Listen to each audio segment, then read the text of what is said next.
Schaefer and the CBS Orchestra. And now, in stock and available for immediate delivery, David Letterman.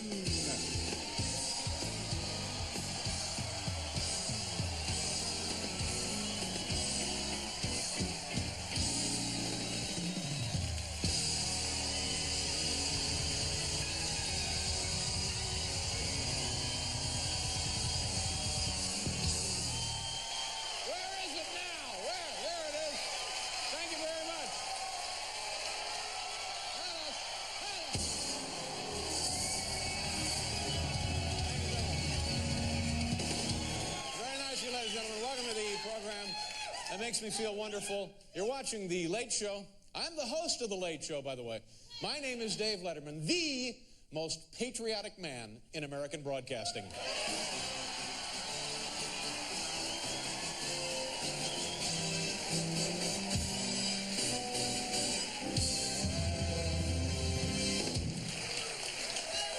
Listen to this. Here is stunning news, ladies and gentlemen. According to new figures just released this week, the homicide rate, the murder rate in New York City for this year is down 14%. 14%. Isn't that amazing? So, ladies and gentlemen, please, please do me a favor as you leave here tonight. Pitch in, help out, whack somebody, all right? Let's get it back up where it belongs. We don't, down, 14%.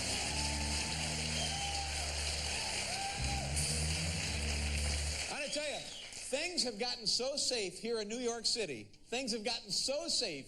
The most dangerous criminal in town is the Zodiac Loiterer. That's right. The Zodiac.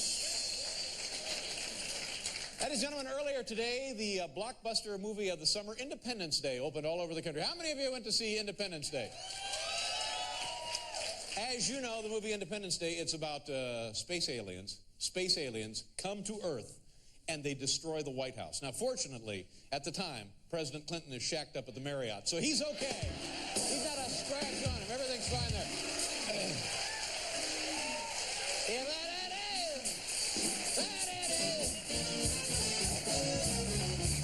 But you know, ladies and gentlemen, I'm thinking seriously, if you're like me, do what I do. You know, if you want to spend $8 to see a hostile alien, if you want to do that, if you want that experience, if that's the experience you want, to spend $8 to see the hostile alien, well, here, do what I do. Take a New York City cab ride. That's the same thing. Same thing. You know, do that.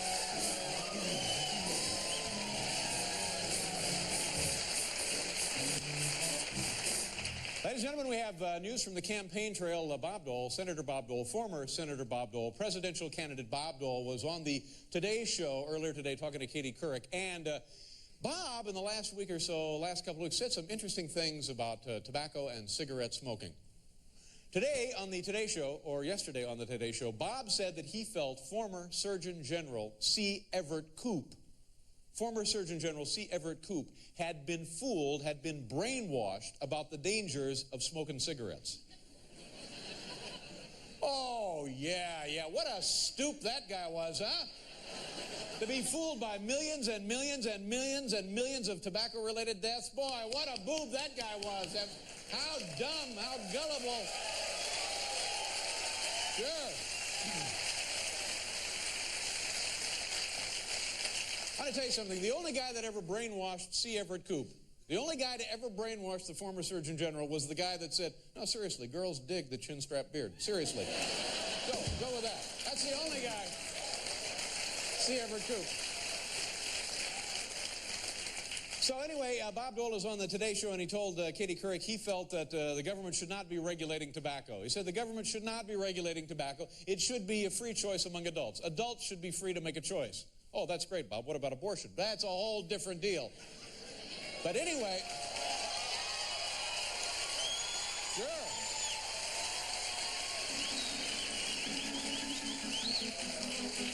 But people said that Bob, when he was on the Today Show, continued to be a little cranky. And you know, in all fairness, I think I know what happened. He was on the Today Show, and yeah, he was cranky. He was upset. You know what happened? Willard Scott forgot to wish him a happy 100th birthday. So that's the whole problem right there. That's the whole problem.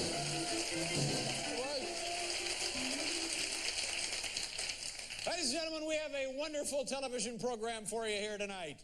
Jeff Goldblum is on the program. One of the stars of the Independence Day television movie blockbuster. Very funny man, and he has his own program on the Comedy Central show. Jonathan Katz is here, and George Clinton and the P-Funk All-Stars. Now, Reverend Paul Schaefer is right over there.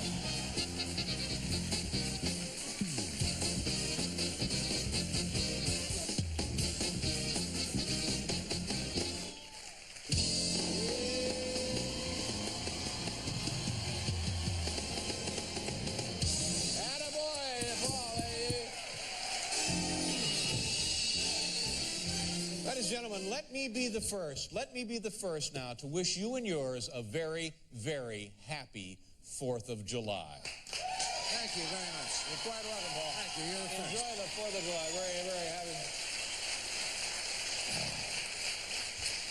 And you know, since it is like less than a day away from the birthday of this great land of ours, the 4th of July, I thought now would be an excellent time to continue our little series of American history, something we call American history according to a dumb guy.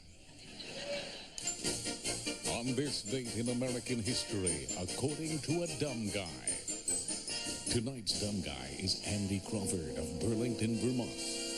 On this day in 1940, the Beatles arrived in America from their home country of Sweden. Today, the trio of John, Paul, Tito, and Jermaine are famous for such hits as Staying Alive and Hotel California. This has been On This Date in American History, according to a dumb guy. History according to a dumb guy.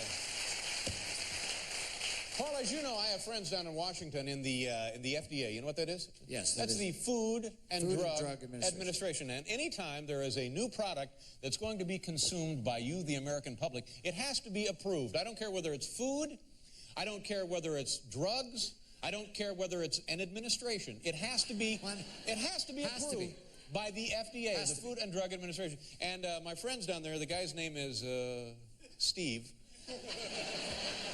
Steve, you know Steve down there at the FDA. From time to time, he says, Dave, we have a batch of items submitted for approval to the FDA that have been rejected. I thought maybe you'd get a kick out of them, so he FedExed them up here to me. We're going to put them on the show for you right now. Ladies and gentlemen, rejected FDA items. Crazy products that have been rejected by the FDA.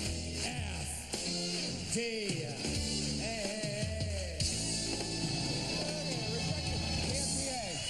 Rejected by the FDA. You know, perhaps it was a misguided attempt to appeal to kids who don't like vegetables. In any case, the FDA took less than 3 days to reject this bird's eye frozen peas with actual bird's eyes. They said no. They said no. I don't think so. They said no, thanks, Galileo. Ooh, that ain't gonna fly. No, sir. Now, here, an enterprising drug company thought they had a winner until the FDA rejected this. It's liquid paper nasal spray. No, sir. No. We don't. Guess again. No. It ain't going to happen. Sorry, baby. Food companies are always looking for new marketing breakthroughs, but the FDA wouldn't allow Gerber's jalapeno baby formula. The jalapeno baby formula. Would not allow it. No dice, tiger. No dice. You know, the FDA ruled that this new pharmaceutical wasn't right for the American public. It's Johnson & Johnson possibly sterile bargain Band-Aids. Yeah, question mark. Look at the question mark. Possibly sterile. Oh man, landed right on the West Side Highway. That is gonna cause a tie-up tonight. Look out. Take Riverside Drive because you're never. Yeah, just stay off the damn highway. That's going to have that bottleneck for hours. You know, sometimes the FDA rejects a product just because it gives them the willies. Well, that's what happened with this legs, pantyhose, sausage.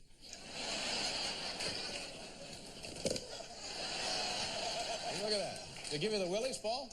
Yeah, you might say that, yeah. No, don't. Don't fling that over here.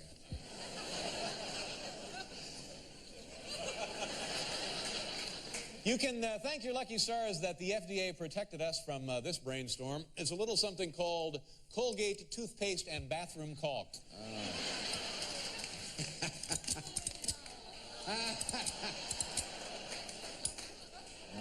Just put in a nice little bead there and then come back with a trowel. Come back with a trowel and tamp it in.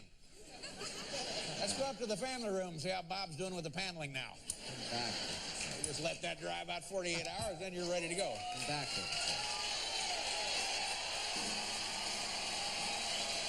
Hot, ain't it?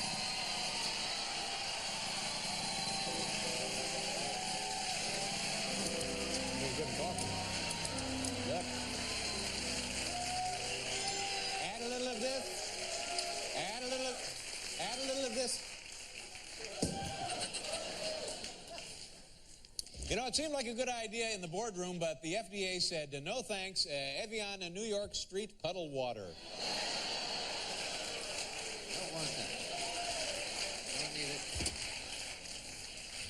Add a little of this to your coffee and you've got a tasty cappuccino.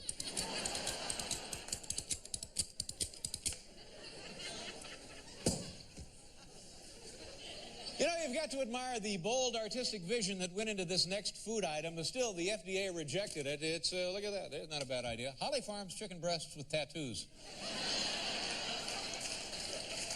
Right there. You know, it took less than an hour for the boys in Washington to turn down this new product right here. Sherwin-Williams fettuccine and paint.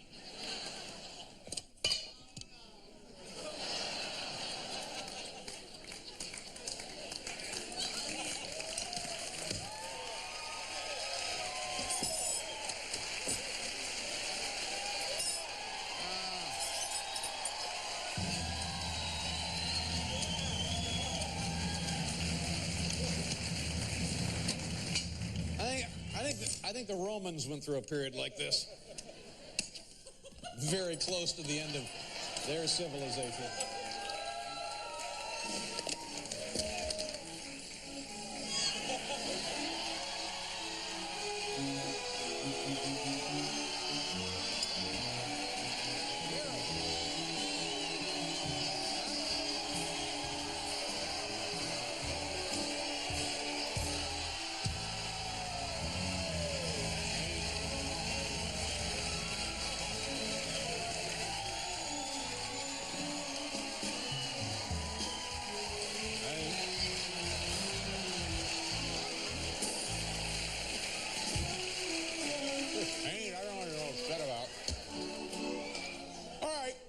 Some of the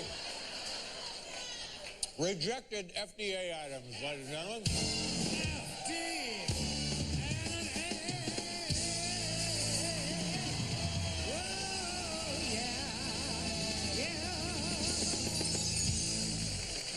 That a boy, Gary. We have to pause for a commercial, but we'll be right back.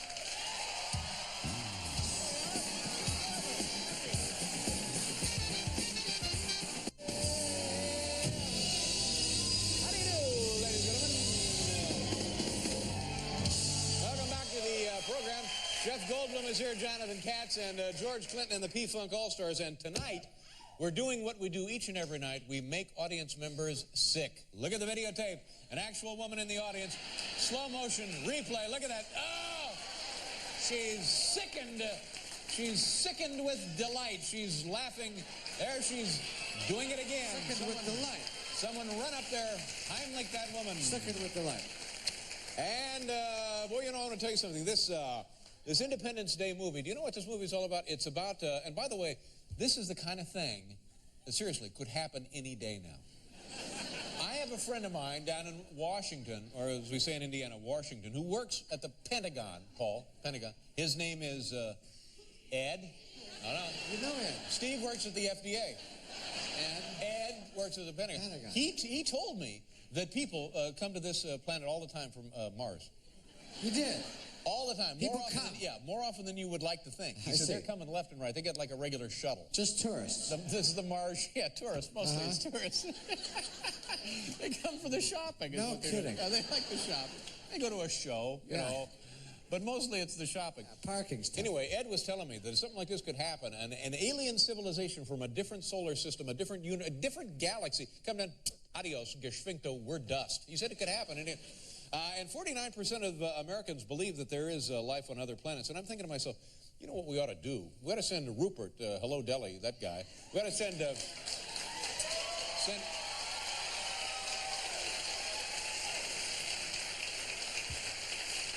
We ought to send Rupert out around to see if he can find evidence of life from another solar system. Rupert, are you there, buddy?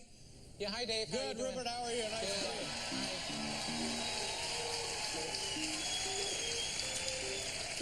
Rupert, have you seen the Independence Day movie yet? No, not yet. Yeah, it's very exciting, though. Space aliens, you know what I mean? Yeah. Space aliens coming here and they kill everybody on the planet. Space aliens, yeah. And then the first thing they're going to do, they're going to bust into your store there and eat all your food. Everybody will be dead. The space aliens in a raisin hell eating your food, having a big party. How do you feel about that? I think it'd be great. Yeah. So now, Rupert, we sent you out looking around for evidence of life from other planets. What did you come up with, sir? Well, I found this disposable big razor in the gutter. Now, what really does that have to do with aliens from another planet? Well, very simple, Dave. Here's an artist's rendering. Oh yeah, yeah. Right. So I'm not sure I'm convinced. What does that mean exactly? Oh, sorry, Dave. I'm doing my best. I ain't exactly William Shatner, you pinhead. Right. Rupert G, ladies and gentlemen. And a boy, Rupert. But it is. Steve said they actually might invade. No, that's Steve. That's the FDA. Ed said they might invade like November. November? Yeah. Yeah, wow. Like in the afternoon. They thought he'd come in the afternoon. They're coming in the afternoon. In November. That's right. That's all he could tell me. Invade. What about the tourists? No, those are the friendly tourists. These guys are from a different planet altogether. I see. Ladies and gentlemen, here in my left hand, I have a copy of the top 10 list. Let's...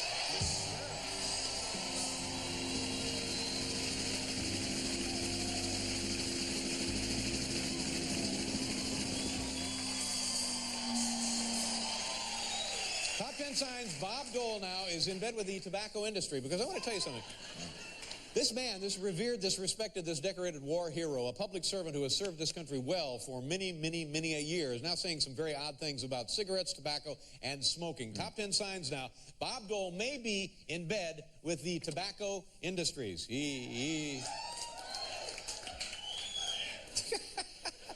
Tobacco lobbyists. That's where they are. Exactly. Number 10. Posters for his rallies include the line, "Free Marlboros for the kids." Number 9. During speeches, pauses every few minutes to hit the old spittoon. Number 8. Named his Cocker Spaniels Philip and Morris. Number 7. Claims there's no connection between cigarettes and cigarette burns. Number 6. His choice for new head of National Council on Physical Fitness, Keith Richards. Number 5. There's something. Number 5, campaign ads show him holding a beach ball with caption, "Bob Dole, alive with pleasure." Number 4, he's requested FBI files on everyone who uses the patch. Number 3, in a latest Marlboro billboards, check out the cranky old cowboy in the background. Number 2, his new campaign slogan, "Fogies for Stogies." And the number 1 sign, Bob Dole is in bed with the tobacco industry, has a Joe Camel tattoo on his ass.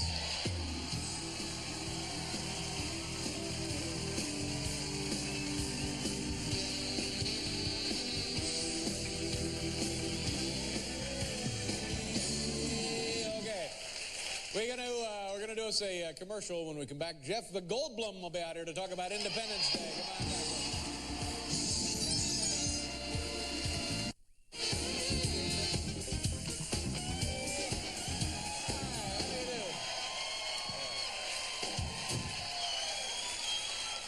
Well, we've talked a lot about this movie in the last couple of days, and it looks like it's living up to its advance billing publicity and all the hype and excitement, because they opened it last night at midnight. You could go see it at midnight if you wanted to go see it. And it took in, like in about 6 hours, already, it's like $1 billion. Billion. $1 billion. Since midnight last night. It hasn't even been open one full day. That's a blockbuster. Already done $1 billion worth of ticket sales. You said it, Paul. It's a blockbuster. Blockbuster. That's right. Yeah. Our first guest is a very talented actor and the star of many motion picture blockbusters, including, listen to this, Jurassic Park. His latest film, Independence Day, after being in theaters just 24 hours. Well, we've covered all of this. Ladies and gentlemen, Jeff Goldblum. Jeff!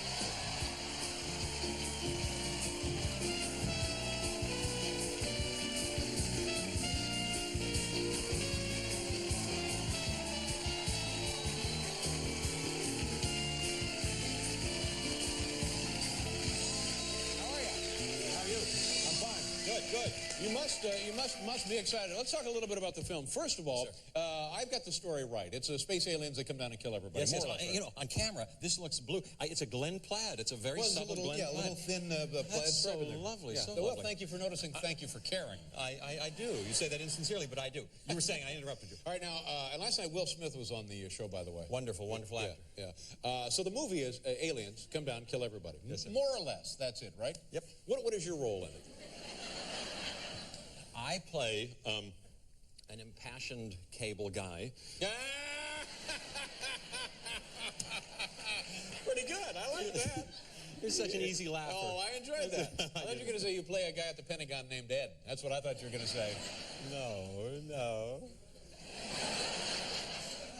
Anyway, so I've got the passion, and you know, I take a leadership part finally in bringing the world into unification and survival. And I know how, when it looks like it's your darkest hour, like nothing can be done to save the planet, I know the secret to how it's saved. But we can't tell anybody that, can we? Please, no. Yeah, but it's a very, very interesting bit of strategy, and it's a nice piece of work there. Thank you. Now, do you believe that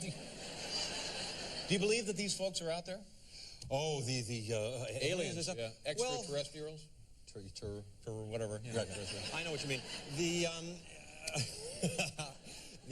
Oh, sure, you know, like everybody says, the universe is so big that it's infinite or semi-infinite. You know, it's semi-infinite? Is that what they say it is? That's right. Well, is it infinite or is it finite? It's expanding, I know that. Yes, so it's finite. It has to be finite. If it's expanding, in fact, it must be finite. True enough. Yeah. You're smart. Oh, thank you. Yeah. I'm a regular Ganymede, ain't I? Ganymede, I missed the reference. I think he's an ancient astronomer. Really? I think. I'm just betting on it. I have no idea. Okay. Paul, look that up. Get back to us. Okay, I'll get back to you. So you think there might be, have you ever had an experience where you thought, oh, what the hell is that? That ain't a 737. What is that, you know? No, not really. I've had weird experiences. I had I had pets that, I don't know if this is what you were after, but I had... Pets? Yes, pets, you say. Did you say pets? Yes, No, you said No, pets. I said pets. Yeah. I have pets that, I don't know, channel, perhaps, or speak in tongues. That would be a related, you know, otherworldly kind of encounter. Tell us what you're talking about. You actually let me explain. this? Let me. This is actually true. I have a Rottweiler that, in the middle of the night, and it's happened now, I don't know what she's doing. Maybe you'll have a real explanation for this. We're asleep, and she makes this sound. I'll give you the sound. Nothing like it in waking life. Now, I guess she's dreaming or something, but she makes this sound. Like that loud, really. We wake up in a start, and what is that? I mean, really, no, that's absolutely true. It's true. I have another story like that. I'm just going to guess that maybe it's a high-fiber diet. That's just a guess. That's just off the top of my head. Yeah, we have to change the diet. I'm no vet. That is odd, but that has nothing to do, I don't think, with space aliens or nothing like that. So that wasn't what you were after. I'm sorry. No, but have you ever had... That's what you asked. No, I have to say no. Yeah. I haven't seen anything. Have you? No, I don't think I have. I have. And I was thinking about this the other day. Let's just assume, for the sake of the discussion, that there is not. That the universe, save for us, is empty of advanced life form. Don't say that. That would be just for the sake of this discussion. Arrogant, I think. But okay. Who cares? It's my show. Now... Absolutely. I didn't mean to question your authority for a second. Okay, so it's absent of other life forms that could be on a level with our own. So, they're still, without that feature, is an endless, fascinating amount and array of interesting phenomenon taking place that we can enjoy. So true. I love this discussion. You know, I'm reading this book by Carl Sagan. Yeah. He says as much in a very long and eloquent way that, you know, people don't have to go for this pseudoscience or tabloid things that are fun to believe in or wacky. That's right. Science, the world of science, and what we can find out, what we can prove is this cup and that is full of wondrous things, and the universe full of wondrous, amazing things, filling us with mystery, wonder, and aliveness. We have enough here to entertain us forever. Oh my God, yes. We don't need to worry about... We've done a good thing, I think. I think so. You want to look at the clip here? We look at the clip or not? Wait, huh?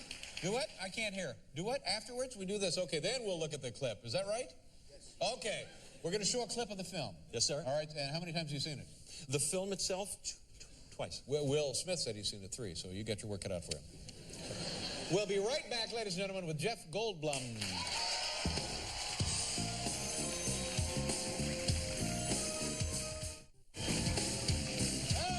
Jeff Goldblum is here, Jonathan Katz, George Clinton, and the P-Funk All-Stars.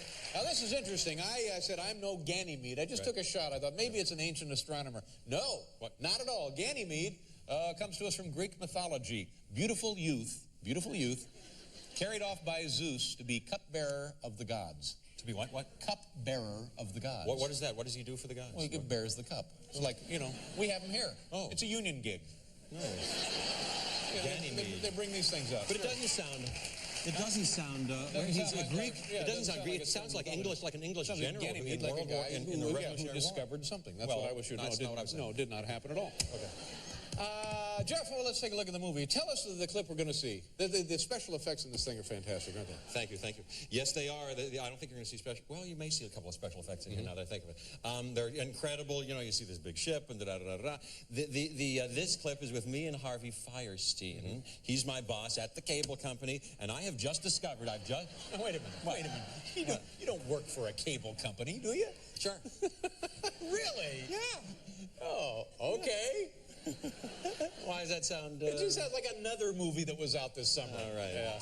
Well, we don't emphasize that. You know, I'm in the cable company. You don't emphasize No, it's a side. That quickly gets left behind. When of course. Right. But here, you'll see this scene takes place in the cable company. Harvey Fierstein That's an interesting choice, Harvey Fierstein, isn't it? Truly. Yeah, he's a very nice man. I think but so, too. I wouldn't, that would immediately come to mind as a guy for like an outer space movie.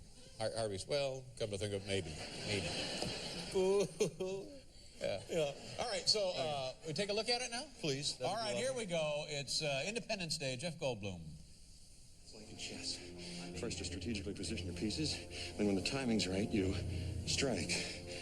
See? They're positioning themselves all over the world, using this one signal to synchronize their efforts. In approximately 6 hours, the signal's going to disappear and the countdown's going to be over. And then what?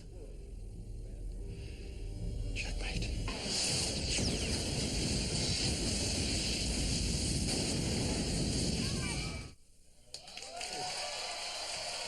Man, what do you think? And the fun begins.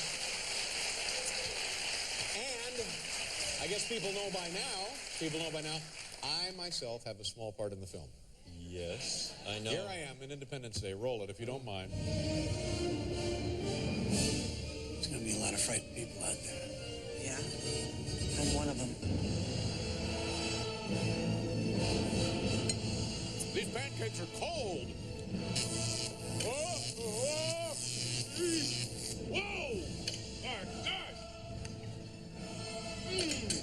Thank you, space monkeys! Wow!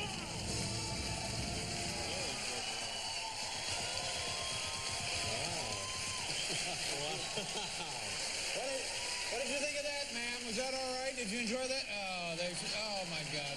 Okay, well, close enough.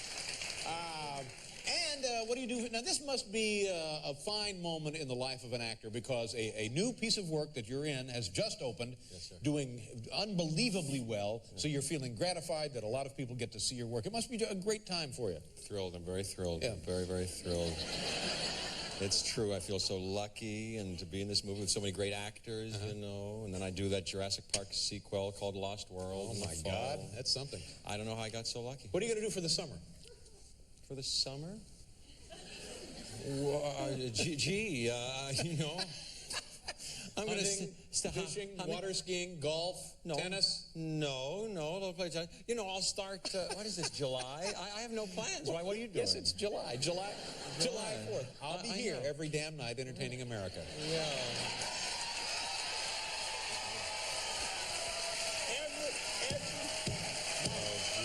Night after night. No. You take a vacation. You take a vacation in like a couple of weeks. Yeah, the end of the century, I get a weekend off. It's good to have you here. Hang around. You want to hang around? I'd love to. Oh, hang around. We got to do a commercial. We'll be right back with Jonathan Katz, folks. The big ballpark in the South Bronx. Yankees. The Yankees are doing well this year, as a matter of fact. Absolutely. Our next guest stars in the Emmy and Ace Award-winning animated series entitled Dr. Katz. Have you ever seen that? I love that show. Yeah, very entertaining. He plays a professional therapist, and you can see the program Sunday evenings on Comedy Central. Ladies and gentlemen, please welcome the very funny Jonathan Katz. Hey, come on out here, Jonathan.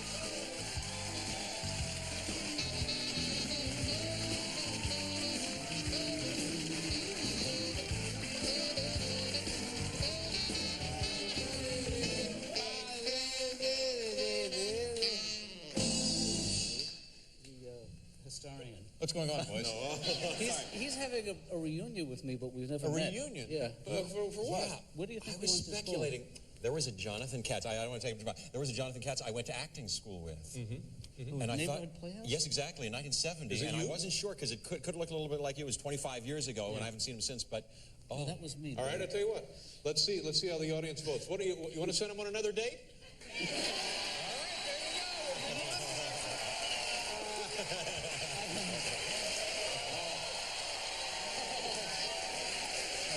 Anyway, welcome back to the program.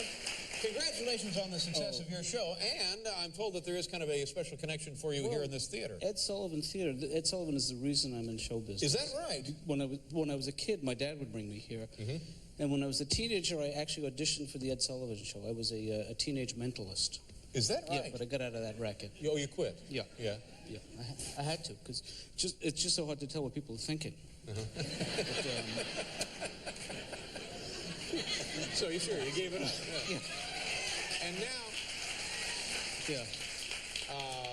The show's been it's in its third season, I Yes. believe, and it was very popular. Isn't it popular? Apparently it's a cult hit, and it's not just one cult. All the cults love it. And I think that's better than an actual hit. I'm just checking, but we're thrilled, and people don't realize I've been doing this for a while. I've been working in nightclubs for 15 years, and my instincts have not been good in this business. In your career, you mean Yeah. making career choices? Yeah. Well, 10 years ago, Lorne Michaels offers me Saturday Night Live. I said, He wanted you to be part of the show. Well, Right, that's great. I said any other night. You know, that's my bread and butter night. You couldn't make it Saturday Right. night. Well, so anyway, things worked out nonetheless. It's coming together. Yeah. And we have a clip of the show here. Yes, this is an episode that's going to begin the new season. Tell people exactly what it is. The premise of the show is you are a therapist. I'm a shrink. All of my patients are stand-up comics, but in this episode, Winona Ryder breaks that rule. We're not going to see her tonight, but she is in this episode. We're going to see a scene with my son, Ben, who's 24 years old, and this is his first and last day in the limousine business. He started his own business. All right. Here we go. trouble. Take a look. Watch the monitors at home. Use your TVs. Hey, Ben. Dad, let me explain right off, okay? Yeah. Airports are very confusing. There's a lot of on-ramps and off-ramps and different places, and driving around here is not what I'm used to, and I think was the major problem. Look, I'm just glad that you're not hurt. I'm putting up the out-of-business sign, because this is ridiculous. Well, I'm not mad at you, Ben, if that's any comfort to you. I'm a little disappointed. I think it was a great idea, but you know what? Maybe it's something you can come back to at a different time in your life when you figure out this whole departure arrival thing. Very nice.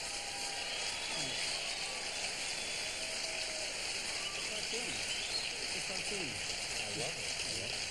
Have you yourself ever spent time in an analysis at a therapist? I've been in and out of therapy since I was a kid. Oh, really? Yeah, and that's the time to do it, when those childhood memories are still fresh. But I have enormous respect for the profession, therapy, and not everybody has the stomach for it. I saw a shrink recently, and anytime I would mention my childhood, he would say, "Please, let's not open that can of worms." So this is, and the guy was so unsupportive. Every week he would open up with, "Now what's the matter?" Yeah. I mean, this is, Little attitude like that, little tone, little edge in the voice, but you're off completely. That's my point, David. There are good therapists and there are bad therapists. Yes, exactly. I was reading the New England Journal of Mental Health. They're issuing a series of guidelines for women in therapy. If you're seeing a therapist, just phrases to be on the lookout for. If he calls little warning flags for women. Yeah. If he calls you babe, that's a bad. No good. Yeah. If he says, wear these. Wear these, slip into this. That's not a good sign. And if at any time you hear the phrase scooch over. Scooch. That's what they're saying. Call someone immediately.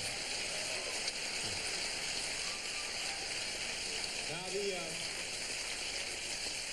the animation is that a specific style of animation on the show? Well, it was an adventure of my partner, this guy Tom Snyder. He calls it squiggle vision. Because it seems to like move stationary shots. It's kind of moving around. It's I don't know how much you know about animation, but are you familiar with squoggle vision? No. Squiggle vision? No. Jeez, I really can't help you then. But it's the motion of the characters really represents the emotional turmoil that everyone is in, and it's cheap. Oh, there you go. It's a lovely, lovely piece of work. You should be very, very happy with yourself. Thank you very much for being here, John. It was good to have you with us. Jonathan Katz, let me back with George Clinton and the P-Funk All-Stars.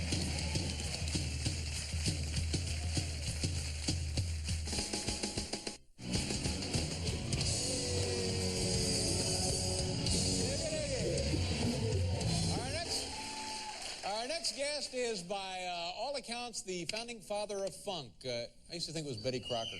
It's not Betty Crocker at all. It's our next guest. This is his brand new CD right here. It's entitled The Awesome Power of a Fully Operational Mothership. Ladies and gentlemen, please welcome George Clinton and the P-Funk All-Stars.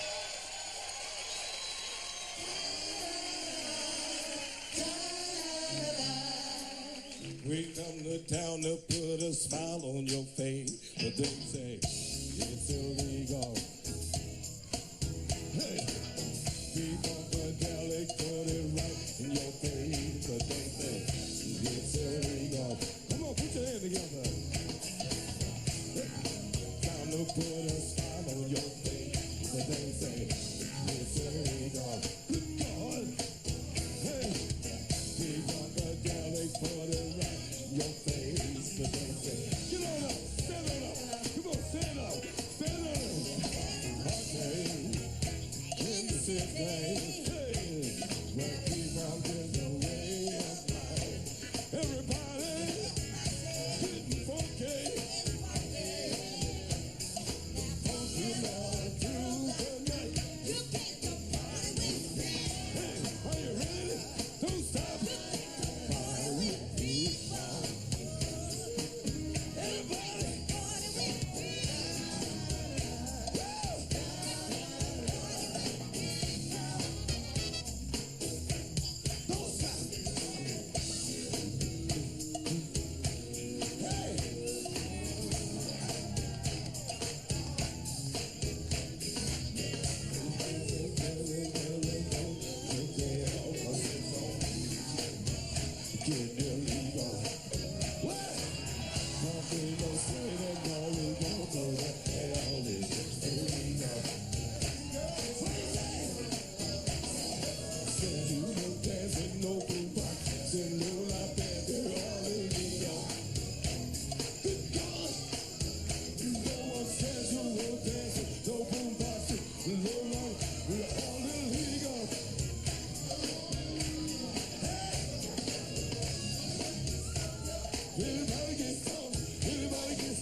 You people are really, really very, very funky. We'll be right back.